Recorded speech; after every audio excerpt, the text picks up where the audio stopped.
In 2016, Jamaica, the sprinting capital of the world, showed the world how diverse our talent is when Toni-Ann Williams announced her presence on the world stage as Jamaica's first gymnast to represent us at an Olympic Games. And she did this at the Rio Olympics. In this episode, we continue our series to celebrate great Olympian moments. Along with her Olympic appearance, Toni-Ann is also four-time World Championship competitor and Pan Am Games competitor. She has been around the place. Toni-Ann, welcome. Hi, thanks for having me. Listen, let's start there. We're going to go straight to Rio 2016. Okay. And what was the feeling like when you qualified? That's the first one. Yeah, that was cool. I was in my second year of college. So I was competing in Rio for the test event, the qualifier. At the same time, my collegiate team was competing at the NCAA championships, which was the biggest event for college. So there was so much emotions for me going on there, and finding out I qualified, I was like, this literally can't be real. Like this is a joke, right? But it was so exciting. And the first thing I did was I looked up at my mom, and she's like, I guess you did it. But it was really exciting knowing that all my hard work and sacrifice, had finally come together at that moment. And, it meant a lot, not just for me, but for the entire country of Jamaica, just seeing all that hard work and pushing to get gymnastics going in the country, and just seeing that come together was really cool. Amazing. You spoke about your mom just now. How influential has the family been in terms of just you taking up the sport and participating over the years? Yeah, no, they were super, super influential. My mom is one of those, I don't know if you've ever seen the show Dance Moms Yes. in the US. My mom is a gym mom. Like, she's like Abby Lee Miller, but like in like a nicer version. But she's super involved. When she first put me in the sport, though, she had no idea what she was doing, of course, because she's been, surrounded by track and football her whole life. So she didn't know I had to go train every single day in gymnastics. Like, she's like, you can go once a month. And I was like, no, it's not. That's not how it works. You got to train every single day. And, eventually she was like, oh, this is kind of cool. And she kept pushing me to, keep going in it and keep going into it. And, going in the, US route and being successful that way. My mom was like, why don't, you could compete for Jamaica. Like, there's no gymnastics in Jamaica. Why don't you compete for Jamaica? Because, I got invited to the ranch in the US, and my mom was like, I'm not really feeling the vibes here. And she was like, you could do more for your country, more for Jamaica, more for, your family, and a lot more people. You could do a lot more impact when you compete for Jamaica, And I was like, that's a good idea. So ever since then, I was 15 when I made the decision, and I never looked back. Let me just ask you then. You said you were invited to the ranch. That's a big deal. Yeah. The resources in the US is way more than what is in Jamaica. Absolutely, yeah. Why would you then choose Jamaica? I mean, you have explained some of it before, but yeah, you would think, oh, she's crazy, right? I being in gymnastics, there's not a lot of young girls or boys that look like me. You know what I mean? I didn't have a lot of Black teammates. I probably could count, actually, I don't think I had any growing up, but there weren't girls that looked like me, boys that looked like me. And being in that environment, I just felt like another person, just another gymnast going through. And I was like, how can I use gymnastics as a way to spread what I love about the sport and excel and be able to spread a message that you can use gymnastics to get to wherever you want to get to, whether it's college or Olympics or whatever you want to do with it, for little girls who don't necessarily have that opportunity, or little boys who didn't have that opportunity. And so because the US had enough resources, I was like, they're good. They have enough resources. But competing for Jamaica, that I knew that I could make a difference that way. And honestly, going to the Olympics, I never anticipated. I've always just wanted to make a difference, wanted to get gymnastics started, wanted to pave a way for people to have an opportunity to go to college or do whatever they wanted to do.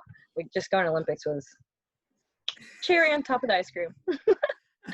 Well, so that's true. So you made it to Rio, and that first day walking out, how did that feel for you? Being, it's an historic moment, and you're just a legend in a way.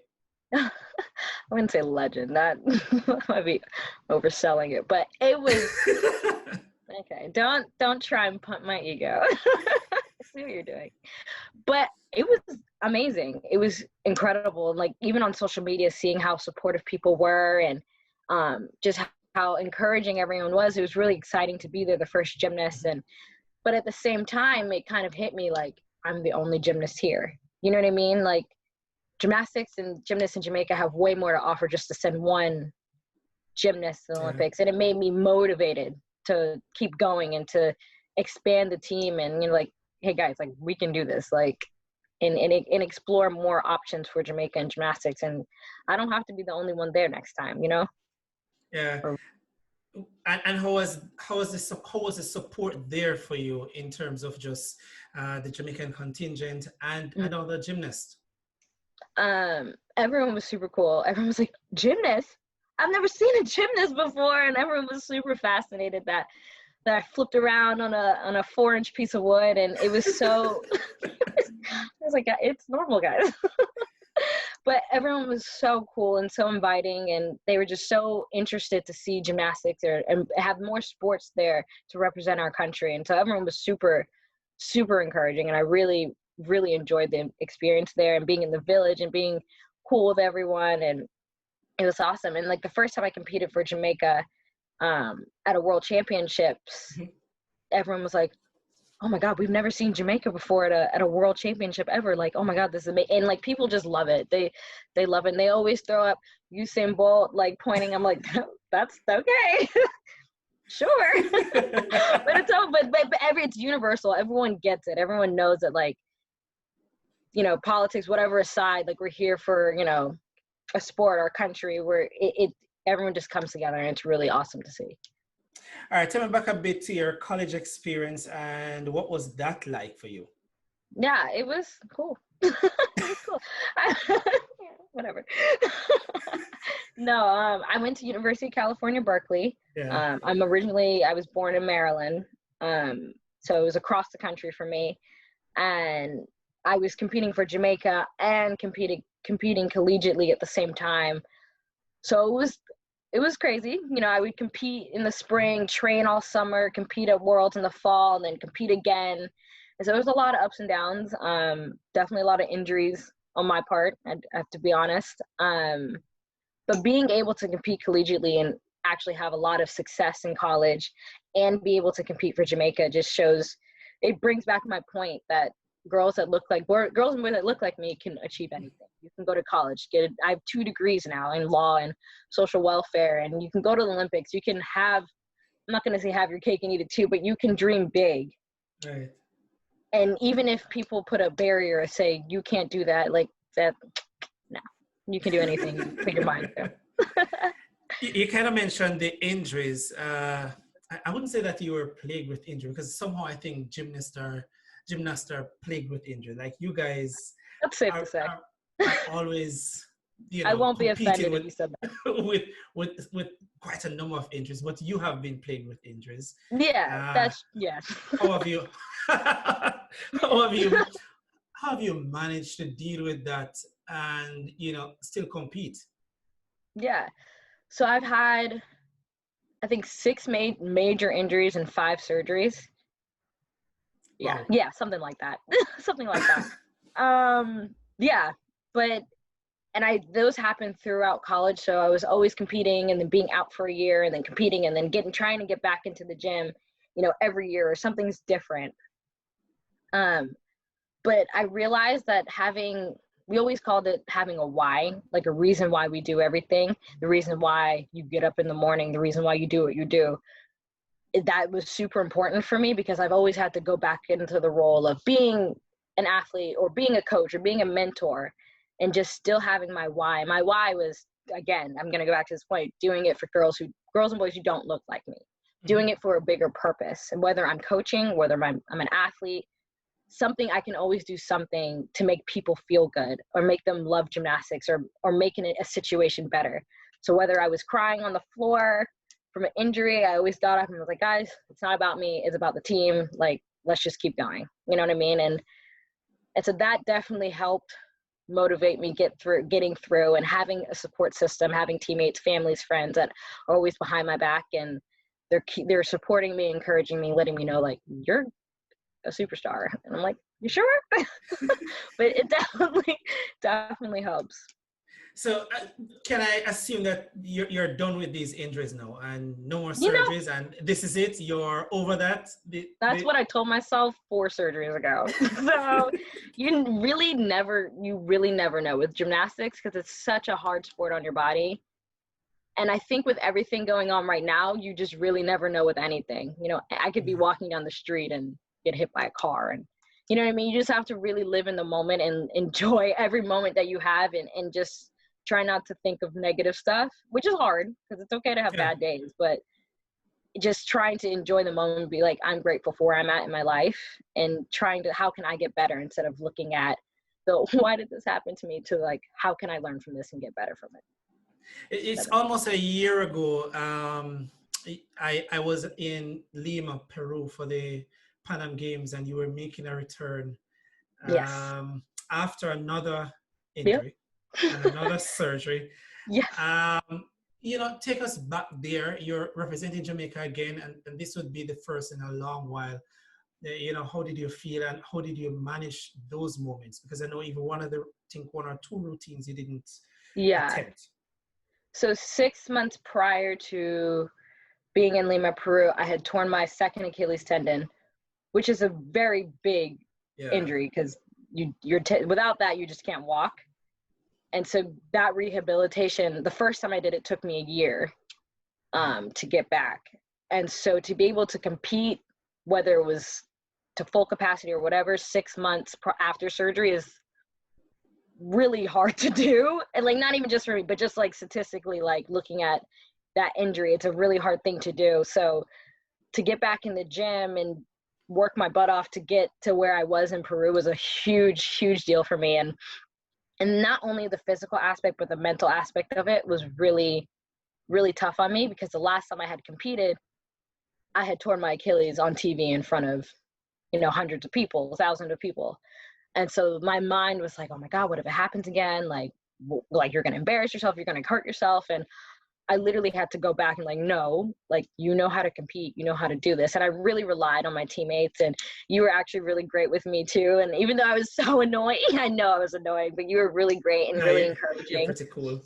I mean, whatever. But you were really encouraging, and just having like bright smiling faces to look at and be like, okay, this is not that bad. Like, you have people who want to see you succeed, and they don't think you're this bad person or you're terrible at your sport, or they want to see you succeed. And so having that was really great for me, and definitely got me through that, you know, getting back into gymnastics phase of my life again. Yeah, and I think it's, I mean, just by looking on, I think that experience also helped to boost your confidence. Not necessarily that it was down, but you know, you get to compete again. You're with the girls, you're with the guys. You know, that I thought, you know, was great for you, and I was happy for you.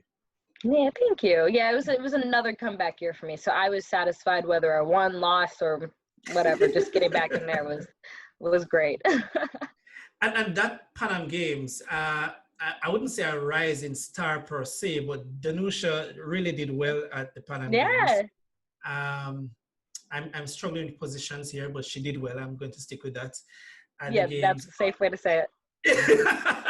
You know, how did that make you feel? It's certainly because she's a teammate for team events. And from that, you know, she has moved on to qualify for the Olympic Games, Tokyo 2020. I thought, I was so happy for her. We've known each other for quite some time, and to see that something that I had started when I was 15, to see other people to be able to get the opportunity to represent our country and pave a bigger path and start qualifying more people to Olympics and make more of a legacy for gymnastics in Jamaica. was really satisfying to see. And I'm happy for anyone who's successful, especially in such a tough sport that we're in, and with a country that doesn't necessarily recognize gymnastics as much as track. So I was really proud of her, and I was really, really happy that we actually had a team, a team of guys and a team of girls, and we got the support that we've always wanted. And it was great to see it develop and seeing everything that I tried to start, that, well, I guess I did start, but that I started when I was 15, kind of manifest and grow to where it was. Talk to me about the team. It's I would say it's a close team, but a small of you guys who travel internationally to compete for Jamaica. And there's several reasons for that. So some of it is finances and otherwise. What's camaraderie amongst you guys, both the males and females in the group? Yeah, I mean, it's crazy. Like, half of us live in the US, half of us live in England, some of us live in Jamaica, and I don't know what it is, but we're just like, I've never been so close to a group of people. Like, we know everything about each other. Like, we'll be in situations and someone does something and we'll look at each other and we'll all like know exactly what's going on. And I don't know how we got so close. And I think maybe just the love of gymnastics and the love of doing it for our country kind of brought us really close. And we've had so many talks about like our dreams and aspirations and just being really honest with each other. And I don't know how it happened, but we're really close. We're a really close family. Wow. I was talking to you off air about, qualifications for the next Olympics. There's still another opportunity. What are your goals? Is it that you really want to get to the next Olympics? And, are you thinking about retiring? For me, the goal was to finish my gymnastics career on a high note instead of, in my injury. But currently with everything going on with the virus and a lot of things going on, especially in the United States, we don't know. There's a lot of things up in the air. We don't know what the next qualifier is. We don't know, the feasibility of an Olympics or like what that is going to look like, when it does happen. But during this, it definitely helped me see a big picture. Like, there's more more than this. We have a huge public health concern, and like there's more people at stake. There's a bigger picture, and that during this time really helped me see that and maybe think like, okay, if gymnastics ends today, I'll be okay, because I know it's for for the best decision for everybody. I'm looking out for everybody, and if the Olympics or whatever gets canceled, it's like I get it, I understand, and I can't be mad. But right now I'm still training, lightly, still trying to stay in shape just in case we get called back or we get a meet schedule. So yeah, that's kind of, everyone's up in the air right now, so it's really hard. Well, I'm rooting for you. I'm hoping that you will be going to the next Olympics, and if not the next World Championship, you will be doing your personal best, your best. Yeah. So I'm rooting for you on that. I appreciate that. Let me just draw a little bit of focus now to Jamaica and competing for Jamaica. I wanted to get a sense of that. You live in the US. How do you remain, rooted in Jamaican culture? How do you keep that feeling? Independence is coming up. It's right around the corner, depending on when this is aired. How do you keep that going? Yeah, going back to my family, you've met my mom. She is Jamaican through and through. I love your mom. I love your mom. Your mom is awesome. She's awesome. She's a hurricane, I do have to say. She's great though. But both my parents, they're still very Jamaican. Like, my mom, she'll have like she can switch between her American and Jamaican accent, but my dad doesn't even try. He's like, if you don't understand me, get over it. But they really keep our household very Jamaican, very deep in our culture. And my parents have a Jamaican grocery store as well. So I always pop in, try and help out and, see their customers, see the community, people, the Jamaican community that's here in Maryland, and still be able to talk and, get to know everyone here. So it's really great because it's like I get to be here, but like, when I go in the world, I'm like this American, I guess. But when I come home, it's like only Jamaican. I love it. Do you have any kind of hopes of doing stuff in Jamaica, whether it's outreach project or, Hmm. just working with girls and boys, some of the kids here who are trying to get that dream of going to the Olympics? Absolutely. Yeah, I love coming down to Jamaica. I remember when I was 15, me and my sister did a couple leotard drives where we collected leotards from gyms all over the country and gave them away because some kids didn't even have the proper attire to train in. And I was like, okay, that we can take care of that because there are so many people who have so much in the US that we can give back. And I love going down and working with the kids, and they're so receptive. They're like so respectful, and they're so receptive, and they're very talented. It's just unfortunate that the resources aren't where they need to be for them to really really thrive. So I love to go back to Jamaica, and as soon as everything clears up, don't know when that's going to be, but I hope to go back and work with the kids, and we'll get into the gym with them, and see what they've been working on during quarantine and everything. So yeah. Awesome. You mentioned your sister just now. Tell us a Mhm. little bit about her, that relationship between you two. Yeah. So my little sister, she's my best friend. She is. We're about 3.5 years apart. She competed for Jamaica in the 2015 World Championships. Yeah. She competed with us. So that was like the first time. It was me, Danusha, and Maya. Her name's Maya. We competed, all together. That was the first time we really had a team, I think, for gymnastics. And she's super involved. She loves it. She currently goes to Arizona State. She's finishing up college. She's majoring like in biomedical. She wants to be a doctor. So Oh, let her do her thing. Go down to Jamaica, treat some patients. But that would be good. yeah. All right, so let's move a little bit more to coaching. So you are doing some coaching at I United am. Gymnastics and Townsend University. Mm-hmm. How is that experience, and is this something that you're considering to continue in the future? Yeah, when I got injured, my last injury, I kind of had to switch from an athlete to more of a mentor for my teammates.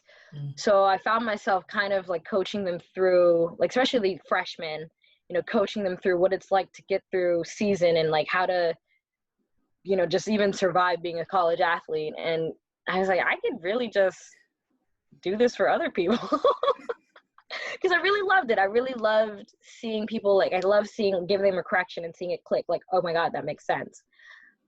So coming back to Maryland, I started coaching at Towson, and I started coaching at my club gym, and it's been really great. Like, people listen to me, like I gave a correction and someone's like, yeah, that makes sense. And I'm like, it does? Okay, go with it. But it's interesting for me to try and understand other people the way they do gymnastics, because it's different from the way I do gymnastics. Because sometimes I'll do a skill, I'm like, okay, I got it, that's fine. But other people, you kind of have to explain differently. So it's really interesting for me to switch roles and understand different ways to give technique and give instruction. It's learning for me. So I'm going to ask you about your best and worst moments competing for Jamaica or internationally. So let's start out with your best moment, probably top two. Top two. Well, top two, qualifying in the Olympics and actually competing in the Olympics. That's too easy. For Jamaica, yes. Yeah. Yeah. All right. But no, that was great. Yeah. That was great. Talk to us now about, probably your worst moments. A worst moment. Okay, my worst moment was my first international competition for Jamaica ever. Was in Tokyo, 2011. I think I was like 15 or 16. And in competition, I was on bars competing, and I had slipped off the bar, and I had looked down at my hands, and I had this big like bubble blood blister on my hand. Okay, let's keep going. So I get back in the bar and I do my other skill, and something just happens. And I was like, oh man. So I get off the bar, and my half of my hand, like the skin is flapped over and blood is just pouring down my hand. And I've never ripped like that in my entire, like half of my hand was like hanging in the air. Like, oh my God, what do I do? My coach was like, there's nothing really you can do. So I wasn't able to finish my routine. I was able to finish the competition, but that was really devastating for me, being my first international competition for Jamaica. I was young, and I think I had pink eye that meet, and it was a mess. It was a mess. But after that, that's where I kind of was like, okay, that was rock bottom. Hopefully it won't get worse from there. Is there another one though that you put not as high, but certainly as one of those moments that you know, not a good moment, but you learn from it? Learn from it. I would say that another moment that I learned wasn't for Jamaica, but when I had my last injury, when I tore my Achilles for the second time, I was devastated because it was the second time I competed, tore my Achilles, and it was my senior year, my 5th year actually, and I was like, man, this sucks. Like, I'm supposed to go to Pan Americans, like I'm supposed to compete at Worlds, like I have all these things I need to do. And I was upset, my teammates are crying, and it was just like this sad moment. And I was like, no, we're not going to be sad. This is my last year. I'm not going to, just because I got injured doesn't mean I'm not going to enjoy this moment, not going to enjoy the sport of gymnastics. I'm not going to let this injury take this moment away from me. So I got my little crutches crutched out. I was like, let's go team. We have a meet to win. So let's keep going. We have things to do. And so that was the worst and best moment for me, because I kind of was able to switch my attitude instead of like a why me to how can I learn from this? You have one of those bubbly personalities, like you're Me? always, You think so? You probably smile more than I do also. That is impossible. What is that driving force behind Toni-Ann Williams that keeps her bubbly throughout, the injuries, the disappointments, and keep going? Yeah, I don't know. I think growing up, like just trying to find a silver lining in things, because not everything's gonna go your way.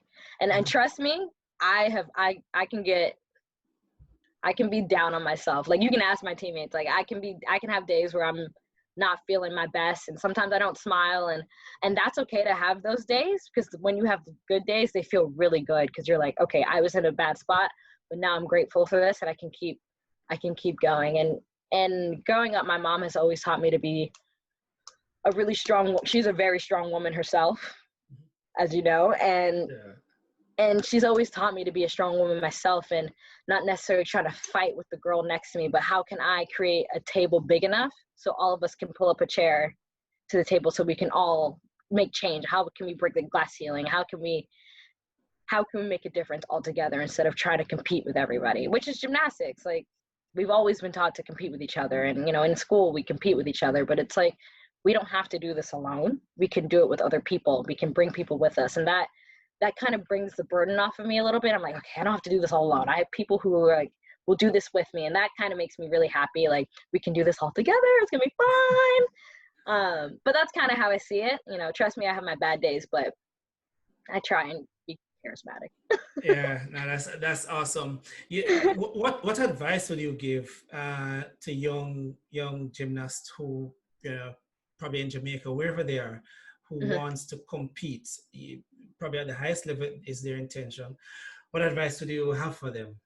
Yeah, I would say to them, don't give up. Like, do not give up. And it's something I would tell myself too if I was young, is that it never gets easier. Nothing ever gets easier. You just get really good at dealing with it, and how to adapt, and how to deal with change, and how to deal with, a roadblock. And being able to be adaptable like that is going to be so important, because not everything's going to go your way, obviously, but being able to evolve and adapt, and just know that you can get through anything. You just have to keep at it, is something that I would have loved to hear when I was younger. And I think that's advice I would give young kids. Yeah. Amazing. One of the other things I thought I would get your advice on, or your comments on it. As you know, there's a huge Black Lives Matter kind of campaign going on, Yep. which is important for persons who look like you and I. It's important for the world anyway. Gymnastics is certainly one of those sports that didn't have and still doesn't have a lot of persons that look like you, Gabby, Correct. Simone Biles, Danusha, etc. how are you helping to make that kind of a difference? Yeah. And what are your comments about the sport in general and how it's evolving? Yeah. So how I feel like I'm helping, I know social media is a great way to kind of give information and be vocal and talk about it. But for me, I never felt that social media was always the best way for me to necessarily help. I always felt like taking a step back and like, what can I do to actually, really make change? So I've participated in certain, WCGA has started a diversity inclusion group, which is the Women's Collegiate Gymnastics Association. They never had one before. I was like, that is kind of ridiculous. And so I'm starting trying to join initiatives, sign petitions, like educate, start reading, and just talking to family and friends. And how can we bring more awareness and understand that this is a very real issue for a lot of people. And, I've had a lot of people call me and it's like, oh my gosh, like, is it really that bad? Yeah, it is. It is that bad. And in terms of gymnasts and, gymnastics not really seeing diversity, I think it's trying to get better, but I think there's still a lot of stigma. Like I've heard comments saying, well, of course Simone's good. She's Black. Like, no, she works really hard. She's talented, yes, but she works her butt off. And I feel like people just say, oh, Black people, they just have a natural, like, no, cut that. She worked hard. Don't ever cut her short. And I think just understanding microaggressions and little things like that, and they build stigma in the sport. So just understanding stigma, where that comes from, just educating people is so important right now. Because a lot of people are like, oh, I had no idea. I'm like, no, you could have done research. You could have. The other question that I wanted to ask, I've watched Athlete A. Is this something of a concern for you over the years regarding abuse in sports, certainly for kids in sports, in gymnastics, I'm talking about? And what comment do you have, certainly on not just on the Netflix, but just everything that has been happening? Yeah, absolutely. So before college, really, before I got to college, I really thought it was normal. You know what I mean? Like being weighed or being told you're fat and being, having girls weigh themselves and throw up afterwards and just like all of that. I just thought it was I was like, this has to be part of it if you want to be the best. And going into college and really realizing like, oh my God, it does not have to be like that. It shouldn't be like that. That is unacceptable for people to even allow a culture for that to get normal, for me to think that, oh, this is just how it has to be. And I'm absolutely so happy that people are speaking up and now realizing like, no, this isn't right. And we shouldn't have to be subjugated to this. I think now, since everything that's happening in the US and everything coming out, people are starting to realize that it's okay, like, to have a voice. It's okay to speak out. And I think it's now becoming more widespread, in other countries as well. And I think people should keep going. I think people should keep talking out, keep speaking out, let their voice be heard. And I think we should just be supportive of everyone who's been a victim, a survivor. And I think right now it's like everything is super hot and heavy, and with racism and abuse and everything going on right now, I think this is such a good time for reconstruction of so many systems and so many institutions. So I think right on, ladies and gentlemen, keep going with it. Great. Probably about another 2 questions. What advice would you have for Danusha? Obviously, she's not a kid, right? And she's been competing for a while, but she hasn't been to the Olympics like Toni-Ann just yet. Yeah. So what advice would you have for her? That you want to pass on to her? Yeah, I think she's holding it down with the gymnastics. I think she should just, get as many pictures as she can. Like I always felt, I was like, man, am I being a tourist? Like, taking all these, no, get as many pictures as you can. And just really enjoy the moment. At the end of the day, it'll be another gymnastics meet, and that's something we're used to, but this is such a unique experience. Like, don't get caught up in the, oh my God, like, I'm at the Olympics, like I'm nervous, but don't do that. Enjoy the experience. It's once in a lifetime, honestly. So I think she'll be great. Amazing. Will you ever think of coaching in Jamaica at any point? Yeah. One day you'll get out here and you'll like, do some sessions. Yeah, absolutely. I would love to do that. I just have to have the time and not being quarantined. Be able to leave the country. What's next for Toni? Oh gosh, that's what Tony's asking Toni right now. But currently, I'm training a little bit, getting into coaching, which I'm starting to really, really enjoy. I work full time at my, Alpha Factor leotard company that I love. I love seeing girls, trying leotards. They're like, I look amazing. I'm like, you do, girl. I love it. And coaching is right now is like kind of where I'm at, and I really enjoy it. Mm-hmm. And I love connecting with other girls and like having a common ground. Like I understand what you've been through, so trust me when I say this. And I love it. That's kind of where I'm at right now. And because everything's so up in the air, no one really knows what's gonna happen. So I'm just grateful for where I'm at and what the opportunities that I have now. I didn't ask you, well, how do you manage quarantine now though? How do you manage like just staying inside? At the beginning of it, everyone was home. Like Maya was home. It was a mess. Be like, what was my mom. And so we would play Monopoly and it got real competitive. Because of you. Okay, I am fair. No, I am fair. I think it's because of you. I'm going to ask Maya, I'm going to ask your mom. You know what? Sure. If I call someone out, they're cheating. If they pass go and collected 200 but they didn't need to, I'm calling you out. That's how it is. Listen, Toni. Listen, I appreciate you taking some time out to chat with me. It was great. And let me just wish you all the best. I wish you all the best. Thank you so much for having me. With everything. Say hi to your mom, say hi to dad, say hi to Maya. I will. Hopefully I'll be seeing you at more major events for Jamaica. Me too. Until next time. See you then.